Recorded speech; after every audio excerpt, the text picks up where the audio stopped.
Bismillahirrahmanirrahim. Assalamualaikum warahmatullahi wabarakatuh. Innal hamdalillah nahmaduhu wa nasta'inuhu wa nastaghfiruh wa na'udzu billahi min shururi anfusina wa sayyiati a'malina. Man yahdihillahu fala mudilla lahu wa man yudlilhu fala hadiya lahu. أشهد أن لا إله إلا الله وحده لا شريك له وأشهد أن محمدا عبده ورسوله أرسله ربه بالهدى ودين الحق ليظهره على الدين كله ولو كره المشركون. اللهم علمنا ما ينفعنا وانفعنا بما علمتنا وزدنا علما.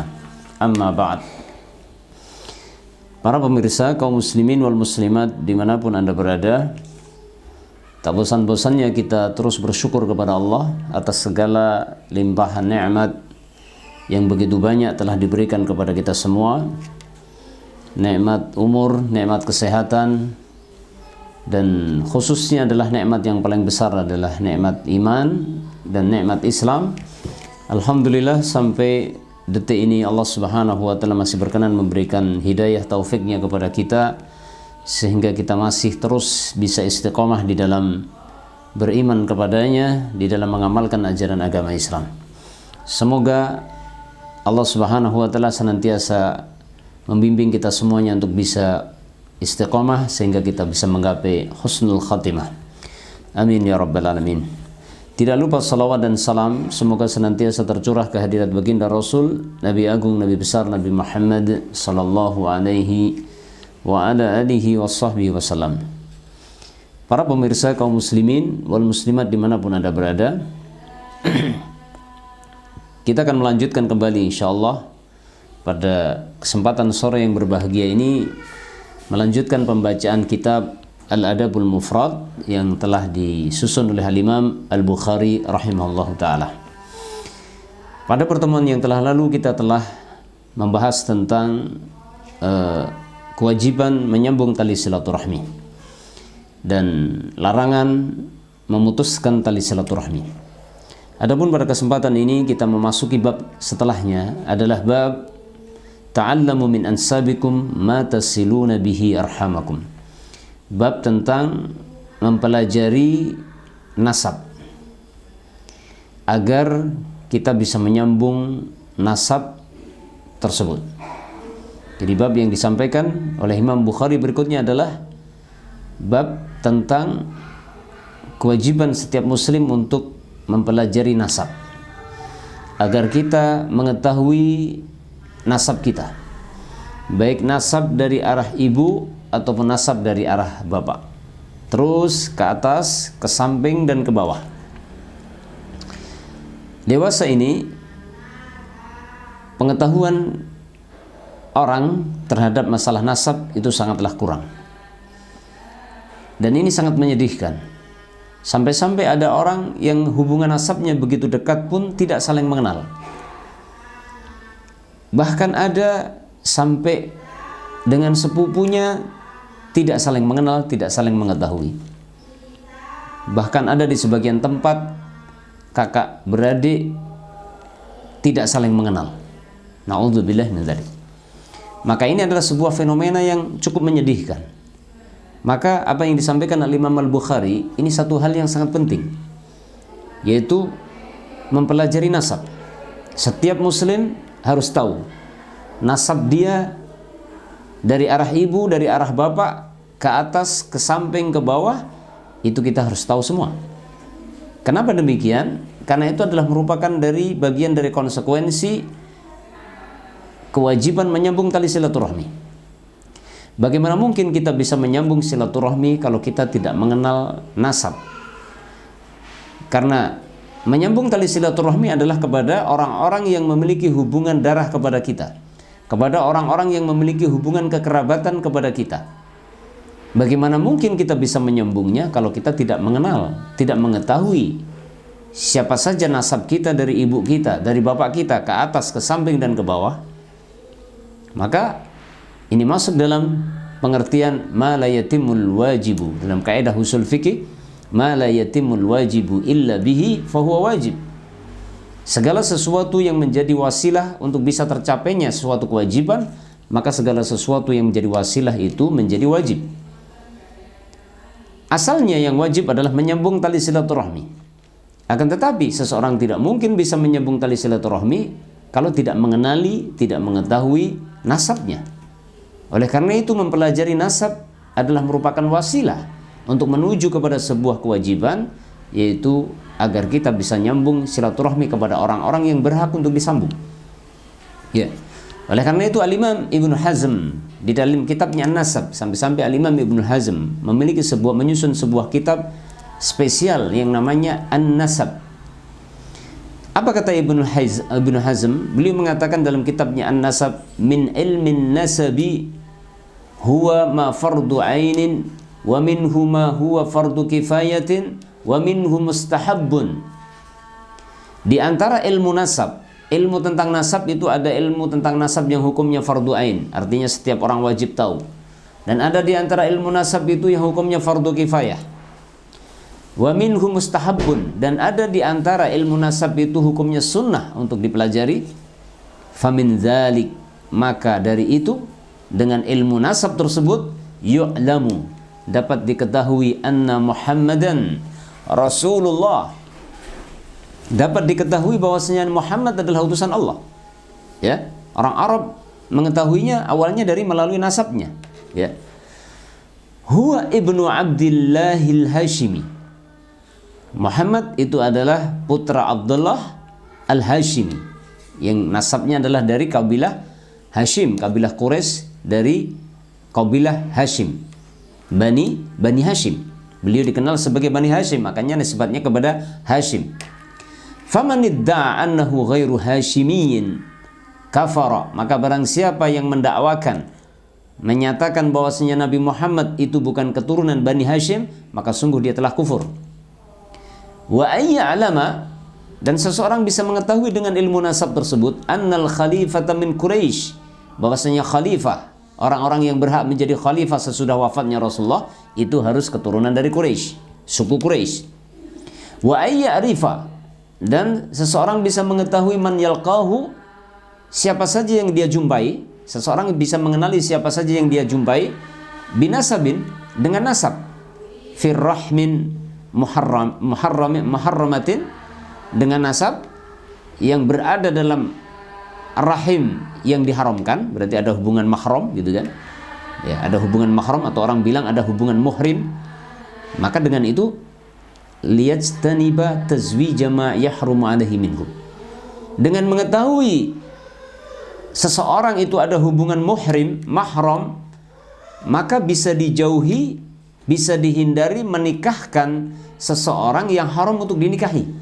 Subhanallah, banyak orang yang tidak mengenal maharim, mahram, siapa mahramnya atau siapa muhrimnya. Yang itu disebabkan karena tidak mempelajari ilmu nasab, tidak meneliti, tidak mengkaji nasabnya, tidak belajar ilmu nasab, sehingga tidak mengetahui nasabnya itu siapa saja, siapa muhrimnya, siapa mahramnya, sehingga bisa jadi terjadi hubungan pernikahan sedara, pernikahan dengan orang yang haram dinikahi. Ya, subhanallah. Sementara di sana tentang mahram itu ada mahram binasab, ada mahram birrada'ah, ada mahram bil musaharah. Yang kurang lebih ada 3 sebab kemahraman. Seseorang itu menjadi mahram, tidak boleh dinikahi dengan 3 sebab. 1, mahram dari nasab, karena hubungan nasab, ada hubungan darah. Ya, ada adik, kakak, ibu, nenek, bibi, tante, dan seterusnya. Kemudian yaitu mahram dengan sebab radha'ah, yang disebut dengan saudara susuan. Misalkan si A disusui seorang ibu, yang ibu itu punya anak namanya B, maka si A yang disusui ini menjadi mahram bagi si B dan keluarganya. Ya, ini harus dipelajari. Ya, kalau tidak dipelajari maka orang tidak tahu. Kemudian nanti ada mahram dengan sebab, yaitu musyaharah, yaitu sebab pernikahan.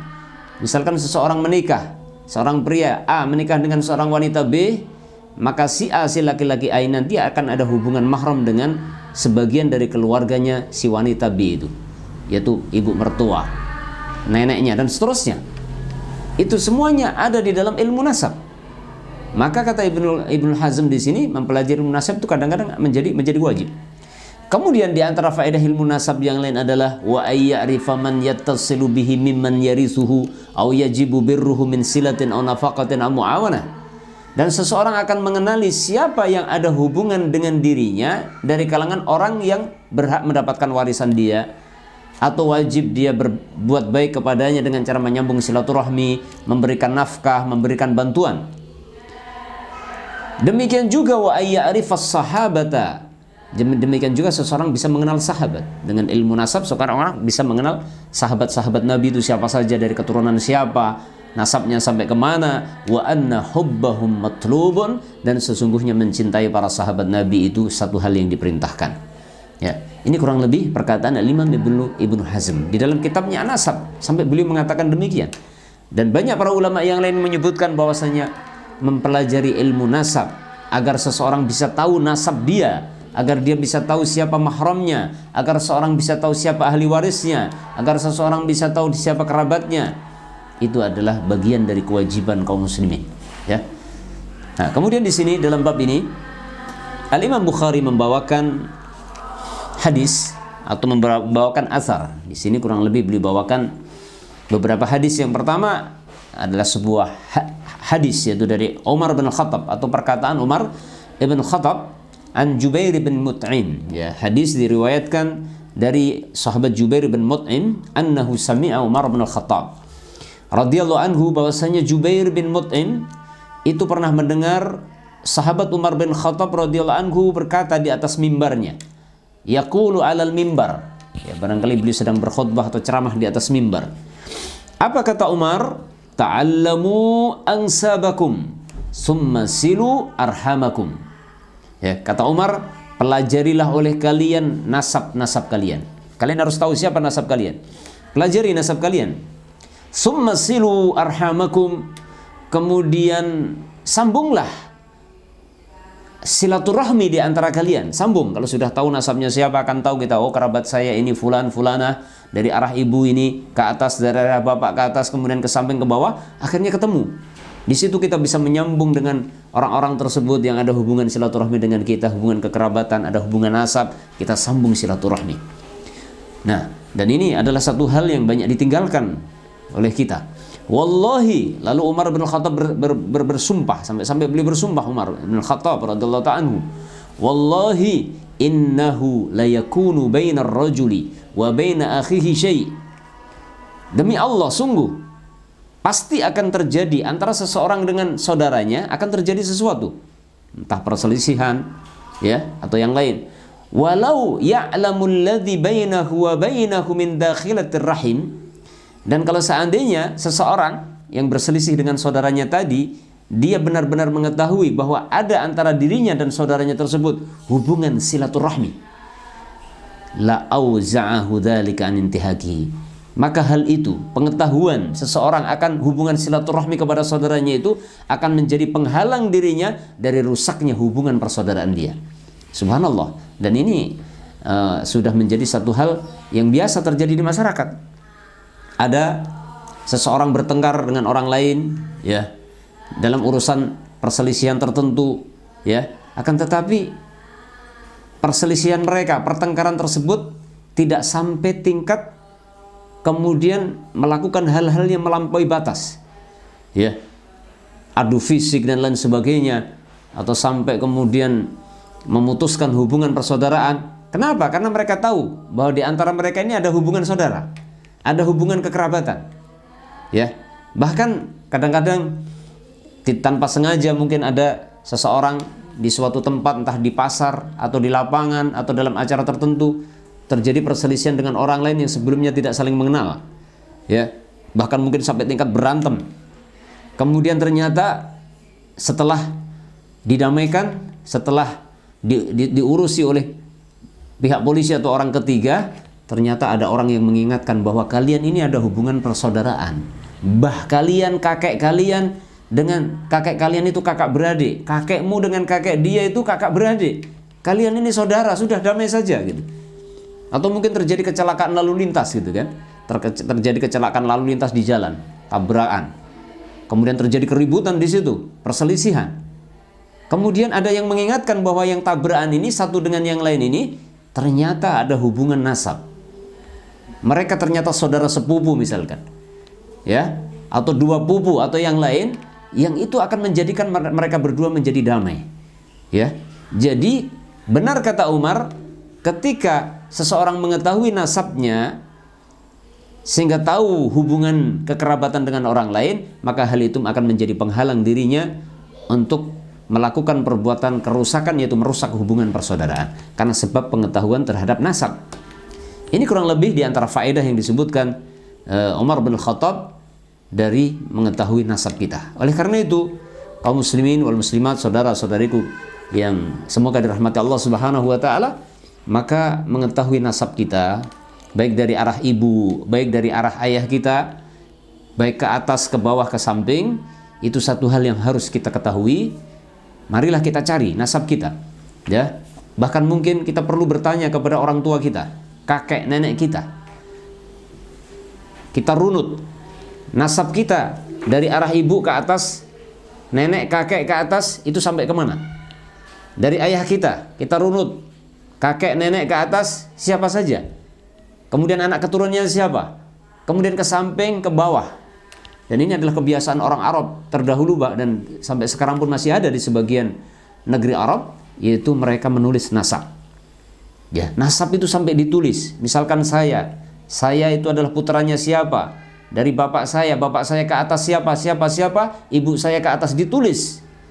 Dicatat begitu. Dan di negeri kita di Indonesia ini ada di sebagian daerah, seperti di sebagian daerah ya, sebagian daerah di Madura itu saya melihat ada sebagian daerah di sana, yaitu nasab itu ditulis di rumahnya, ditulis dan dihafal, diajarkan kepada anak-anak masih kecil sudah mulai dikenalkan dengan siapa kerabatnya, ya, dikenalkan satu pupu ini, satu pupu, dua pupu, tiga pupu, bahkan sampai 7 pupu istilahnya. Kalau kita di Jawa kan hanya mengenal satu pupu, sepupu. Maka di sana ada namanya 2 pupu, 3 pupu. Subhanallah. Itu kalau kita di Jogja mungkin agak jauh, itu sudah tidak saling mengenal. Tapi di sebagian daerah di Madura itu sampai 7 pupu itu masih ketahuan.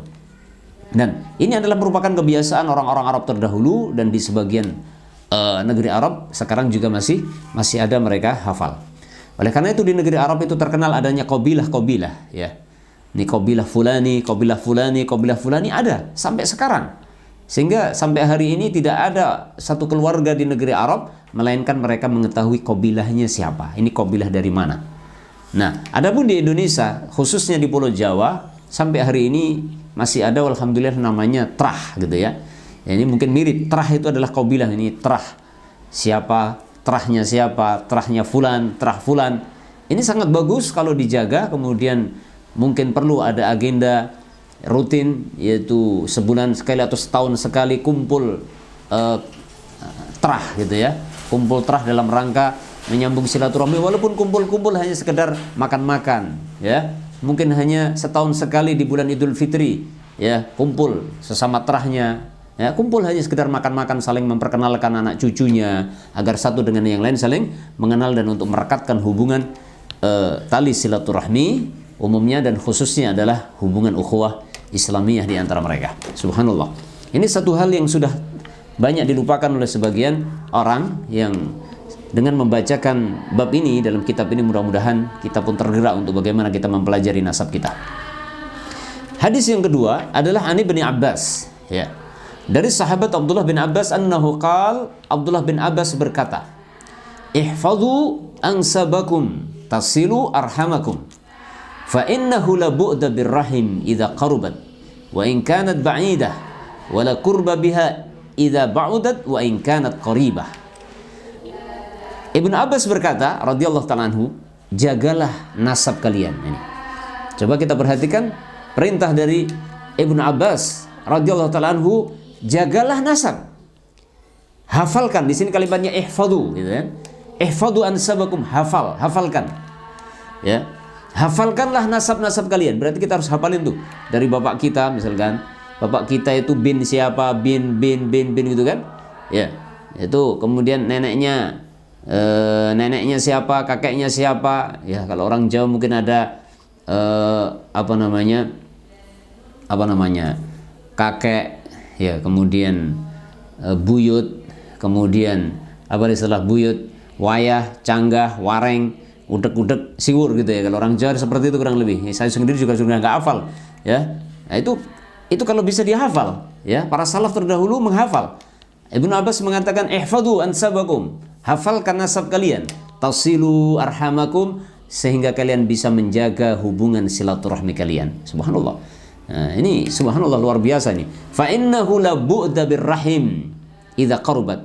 Karena sesungguhnya tidak akan menjadi jauh dengan sebab silaturahmi. Ketika silaturahmi sudah rekat, sudah dekat, maka tidak akan menjadi jauh. Ya, jadi sehingga jarak itu tidak akan memisahkan. Wa in kanat ba'idatan, walaupun jaraknya jauh. Ya, walaupun kerabat kita ada di Sumatera, ada di Kalimantan, tapi kalau silaturahminya sudah kuat, itu tidak akan menjadi jauh, sehingga jauh pun menjadi dekat, gitu kan? Sehingga benar apa kata pepatah, jauh di hati, jauh di hati, jauh di mata, dekat di hati, ya kan? Kita punya kerabat ada yang di Kalimantan, ada yang di Sumatera, ada yang di Sulawesi, ada yang di Maluku, ada yang di Papua, jauh semua. Akan tetapi karena mereka ada hubungan kekerabatan yang kita jaga, kita hafal nasabnya, sehingga kita tetap dekat. Walaupun jauh di mata, akan tetapi dekat di dalam hati kita. Nah, harusnya demikian, ya. Jangan dibalik, ya. Wala qurba biha idza ba'udat, dan tidak akan ada kedekatan sama sekali jika memang sudah jauh hubungannya, hubungan silaturahminya sudah putus.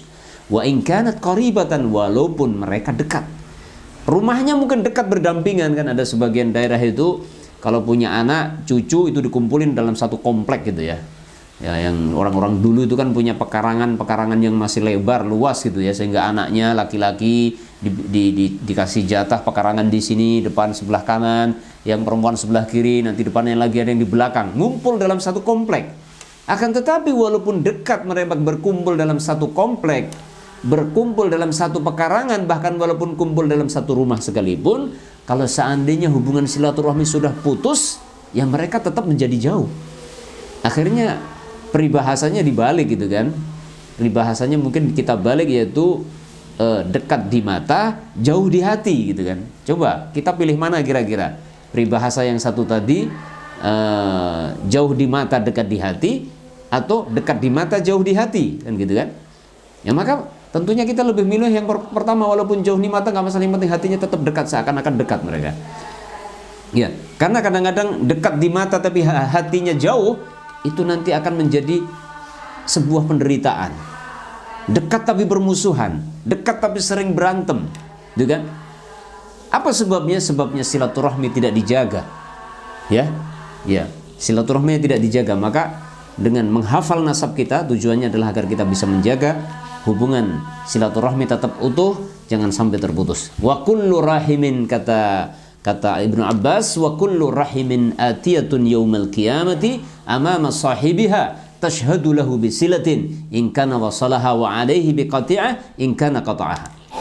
Dan setiap rahim, setiap hubungan rahim itu nanti di hari kiamat akan datang di hadapan pemiliknya, akan menjadi saksi.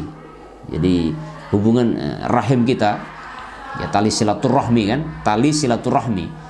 Tali silaturahmi itu nanti akan di hari kiamat akan datang di hadapan pemiliknya dan akan menjadi saksi. Oh, ini si fulan dulu menyambung silaturahmi. Jika memang dia menyambung, kemudian akan bersaksi kepada yang lain yang memutuskan silaturahmi. Dia bersaksi, dia memutuskan silaturahmi. Kalau dulu di dunia memutuskan silaturahmi, dan itu akan berhadapan dengan hisab Allah tabaraka wa taala di hadapan pengadilan Allah Subhanahu wa taala, pengadilan yang paling adil. Tidak ada pengadilan yang lebih adil dari pengadilan Allah tabaraka wa taala. Subhanallah. Bahkan selanjutnya di sini disebutkan tentang kaitan antara nasab dengan hal-hal yang lain, yaitu seperti di sini dibawakan beberapa riwayat dalam bab setelahnya, bab tentang pemimpin kaum. Itu min anfusihim, babu mulil qaumi min anfusihim. Pemimpin kaum itu biasanya berasal dari kaum itu sendiri. Ya, makanya kalau di negeri kita ini, di daerah-daerah pedalaman, itu ada namanya kepala suku, yang itu menjadi pemimpin bagi suku tertentu. Di Indonesia ini masih ada daerah pedalaman seperti ada suku Dayak, di sana punya kepala suku. Kepala sukunya diambil dari sesepuhnya suku tersebut. Ya, kalau di Jaziratul Arab ada daerah-daerah Badui, ada kabilah-kabilah suku-suku Badui di pedalaman, itu nanti juga ada kepala-kepala sukunya. Yang mereka mereka dijadikan sebagai panutan. Ya, omongannya selalu didengar, ucapannya didengar. Ya, nasihatnya selalu didengarkan dan diikuti. Ya. Dalam bab setelahnya Imam Bukhari membawakan babu mulil qaumi min anfusihim, bab tentang pemimpin kaum itu diambil dari golongan mereka sendiri. Dan ini satu hal yang sudah biasa dalam kehidupan manusia, sesuatu yang fitrah, sesuatu yang alamiah Allah ciptakan, yaitu seseorang, suatu kaum itu lebih suka dipimpin orang-orang yang berasal dari kaumnya sendiri. Ya, baik. Adapun riwayat yang dibawakan di sini adalah diantaranya riwayat dari Rifa'ah bin Rafi', anna Nabiy sallallahu alaihi wasallam qala li Umar radhiyallahu anhu. Kita lihat, ya. Dari Rifa'ah ibn Rafi', Nabi SAW pernah berkata kepada Umar radhiyallahu anhu, ijma' li qaumak. Wahai Umar, kumpulkan kaummu. Ya, Umar punya kabilah kan, dikumpulkan. Fajama'ahum, maka Umar mengumpulkan kaumnya. Falamma hadaru baban Nabi SAW, maka ketika kaumnya Umar itu berkumpul di depan pintu Nabi, pintu rumah Nabi, dakhala alaihi Umar, maka Umar masuk menjumpai Nabi. Faqala qad jama'tu laka qaumi. Ya Rasulullah, saya sudah kumpulkan kaumku untuk Anda. Fasami'a dzalikal ansar. Kemudian sahabat Ansar mendengar hal itu, mendengar bahwasanya Rasulullah meminta Umar agar mengumpulkan kabilahnya. Kita tahu bahwasanya Umar itu berasal dari Mekah, kabilahnya yang ada di Madinah sudah masuk Islam adalah tentunya dari suku Quraisy, gitu kan. Faqalu, maka orang-orang Ansar berkata, qad nazala fi Quraisynil wahyu. Ya, telah turun wahyu kepada kaum Quraisy. Maksudnya adalah kepada kaum Quraisy, maksudnya karena wahyu itu turun yaitu kepada Rasulullah SAW, dan pertama kali turun di Makkah yaitu di tengah-tengah kaum Quraisy. Faja'al mustami'u wan nadhiru ma yuqalu lahum, maka datanglah orang yang mendengarkan dan melihat apa yang dikatakan kepada mereka. Fa kharajan nabi, maksudnya Nabi SAW kemudian keluar menemui mereka. Fa kharajan nabi SAW faqama baina adhurin, kemudian Nabi berdiri di hadapan mereka, di hadapan kaumnya.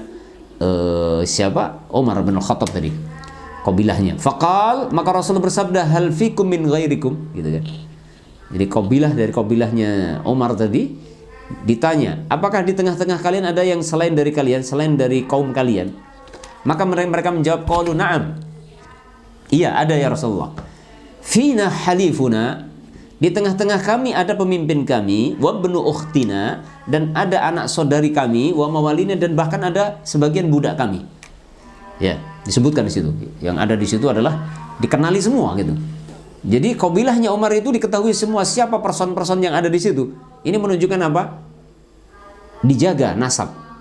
Sehingga dikenal satu dengan yang lain, itu dikenal ini siapa, ini siapa, ini siapa, ini pemimpinnya, ini anak saudarinya, ini budaknya. Semuanya tidak ada yang rancu, semuanya diketahui. Dan ini beda dengan kita sekarang gitu kan. Coba kalau kita kumpul gitu kan, kumpul dengan kerabat-kerabat kita sudah tidak tahu lagi ini anaknya siapa. Ya. Ini anaknya siapa? Ini saudaranya siapa? Ini keturunannya siapa? Padahal itu adalah saudara kita. Ya. Oleh karena itu ini menunjukkan faedah yang sangat luar biasa, hendaknya kita menjaga nasab. Kita hafal nasab-nasab kita, bahkan kalau ada yang lahir baru kita harus tahu gitu. Sebaiknya kita tahu, misalkan ada kerabat kita melahirkan. Ya, kalau perlu ditulis, oh ini tambah anaknya. Ya, kemudian kita ajarkan kepada anak-anak kita, oh ini si fulanah ini punya anak lagi, berarti saudara kita tambah lagi. Ini si fulan punya anak lagi, saudara kita tambah lagi, dan seterusnya. Ini bentuk menghafal nasab. Ya, subhanallah.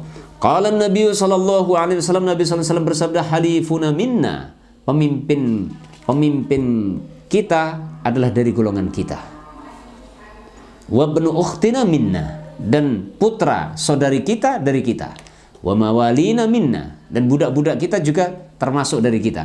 Wa antum tasma'un, sedangkan kalian mendengarkan. Ya kan? Kalian mendengarkan hal itu. Inna auliyai. Ya, Rasulullah memberikan penjelasan siapakah yang orang-orang di antara kerabat-kerabat itu semua, orang-orang yang dari kaumnya tersebut, siapakah sebenarnya orang yang dicintai Rasulullah? Inna auliyai minkumul muttaqun. Sesungguhnya orang-orang yang aku kasihi, aku cintai di kalangan kalian adalah siapa di antara kalian yang bertakwa. Ya. Fa in kuntum ulaika fadzalik. Kalau seandainya kalian seperti itu, mereka kalian orang-orang yang bertakwa, maka berarti itu dia. Kalian adalah orang yang aku cintai. Wa illa, kalau kalian tidak bertakwa, fangduru, maka lihatlah oleh kalian, la ya'tin nas bil a'mal yaumul qiyamah wa ta'tuna bil asqal. Tidaklah manusia nanti datang membawa amal dari kiamat sementara kalian membawa asqal, membawa beban-beban yang berat bagi kalian, karena kalian tidak punya amal, tapi kalian hanya membawa beban berat saja, beban penderitaan, yaitu sebabnya karena tidak bertakwa. Rasulullah mengingatkan, artinya hubungan nasab, ya, hubungan nasab dijaga. Rasulullah tidak menyalahkan hubungan nasab dijaga seperti itu sampai dihafal seperti itu, akan tetapi Rasulullah mengingatkan agar hubungan nasab tersebut itu menjadi sebab ketakwaan, ya, karena Rasulullah SAW tidaklah semata-mata hubungan nasab itu menjadikan wala, tapi hubungan nasab yang menjadikan wala Rasulullah adalah al-muttaqun. Nabi mengatakan inna awliya'i minkumul muttaqun, ya. Maka ini juga sekaligus sebagai bentuk dakwah kepada kerabat kita, ya. Kalau kita kumpul dengan kerabat kita menyambung silaturahmi, juga di sana kita sisipkan dakwah agar mereka beribadah kepada Allah, agar mereka berbuat ketaatan, agar meninggalkan perbuatan maksiat dan seterusnya. Fayu'rada ankum, sehingga beban-beban kalian akan ditampakkan di hadapan kalian, maksudnya beban dosa, ya. Summa nada faqal, kemudian setelah itu Nabi memanggil, berseru, ya ayuhan nas. Kalau tadi Rasulullah memberikan nasihat khusus kepada kabilahnya Umar bin Khattab tadi, ya, yang saling hafal sampai satu sama lain saling mengenal gitu kan, karena terjaga betul nasabnya, ya. Kemudian Nabi memberikan nasihat, intinya harus bertakwa. Kemudian Nabi SAW menyeru semua orang, termasuk Ansor di situ, ya. Ya ayuhan nas, wa rafa'a yadahu yada'uha ala ru'usi Quraisy. Kemudian Rasulullah meletakkan tangannya di atas kepala-kepalanya orang-orang Quraisy. Orang-orang Quraisy yang kumpul di depan rumah Rasulullah itu, maksudnya menggunakan isyarat tangan, yaitu di atas kepala orang-orang Quraisy yang kumpul. Ayuhan nas, wahai manusia, inna Quraisyan ahlu amanah. Wahai Quraisy, wahai manusia, ketahuilah bahwasanya kabilah Quraisy itu mereka orang yang sangat amanah. Ya, orang Quraisy terkenal amanahnya.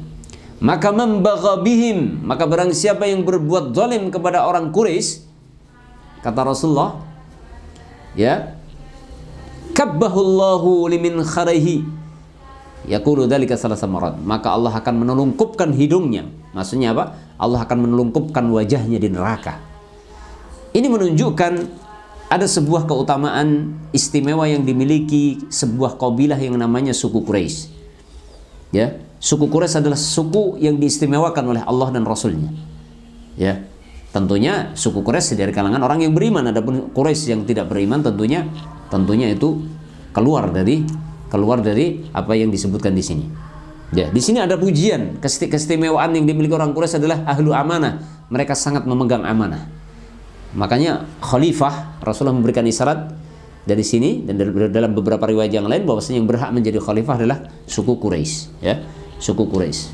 Seperti sebuah riwayat dibawakan Abu Bakar As-Siddiq ketika terjadi khilaf setelah wafatnya Rasulullah SAW, kemudian terjadi perselisihan antara Muhajirin dan Ansar, siapakah yang berhak meneruskan estafet kepemimpinan Rasulullah itu menjadi khalifahnya. Ya, maka mereka berselisih, ya. Hampir saja Ansar mengangkat khalifah dari Ansar, Muhajirin dari Muhajir. Tapi disitulah berdiri bangkit seorang Abu Bakar mengingatkan isyarat-isyarat dari Nabi tentang siapa yang nanti akan meneruskan menjadi khalifah sesudah Nabi wafat, yaitu Quraisy, harus dari Quraisy. Maka setelah Abu Bakar menyampaikan itu, maka Ansar dan Muhajirin sepakat mereka harus mengangkat khalifah dari Quraisy. Maka terjadi kesepakatan Abu Bakar As-Siddiq lah yang diangkat, walaupun asalnya Abu Bakar mengisyaratkan Umar yang harus diangkat, akan tetapi ternyata justru Umar membaiat Abu Bakar As-Siddiq sehingga yang lain sepakat Abu Bakar As-Siddiq menjadi khalifah. Ini kurang lebih Bapak Ibu kaum muslimin yang dirahmati Allah Subhanahu wa taala tentang pentingnya kita mengenal nasab kita, ya, mengetahui nasab kita agar kita bisa saling menjaga, agar kita mengetahui siapa kerabat kita, siapa orang-orang yang memiliki hubungan kekerabatan dengan kita. sehingga kita bisa menyambung tali silaturahmi di antara mereka. Allah taala alam shawab. Barangkali ini yang bisa kami sampaikan, ada benarnya datangnya dari Allah, ada kekurangan dari kebodohan saya, semoga Allah mengampuni dosa dan kesalahan saya. Wabillahi taufiq wal hidayah. Wassallallahu ala nabiyyina Muhammadin wa ala alihi washabbihi wasallam. Walhamdulillahi rabbil alamin. Assalamualaikum warahmatullahi wabarakatuh.